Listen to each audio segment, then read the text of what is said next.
Muli po ako magre-report sa inyo tungkol sa mga iba't ibang development doon sa mga flood control project na kaso. Sa lahat ng natitirang akusado, ang aking payo sa inyo ay sumuko na kayo. Huwag nyo nang antayin na habul-habulin pa kayo.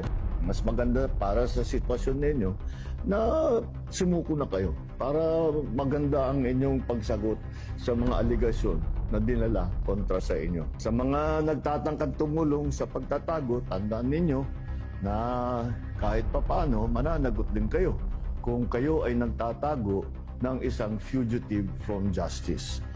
Tuloy-tuloy po ito. Hindi kami titigil, hindi kami hihinto. Kaya't sinasabi natin, yung mga may balak na tulungan itong mga ito, ay ang pinakamalaking tulong na ibigay ninyo sa kanila ay mag-surrender na sila. At para makasagot na sila dito sa mga aligasyon na hinaharap nila. Ito na po sa mga individual na may warrant of arrest sa Sandigan Bayan kaugnay sa mga flood control anomalya ang nasa kustodya na ng ating mga otoridad. Isa naman sa kanila na inaresto ng NBI at 6 naman ay voluntaryong sumuko sa CIDG. Meron din 2 akusado po na nagpahayag na ng intensyon na sumuko at susundin na ang PNP CIDG.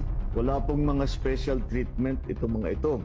Mananatili sila sa kustodya ng NBI habang inaantay ang utos ng korte. Muli, sa 3 warrant at 16 na pangalan, 7 na ang hawak ng ating otoridad. 2 susuko na. 7 ang mananatiling at large at kasama na dyan si Saldico.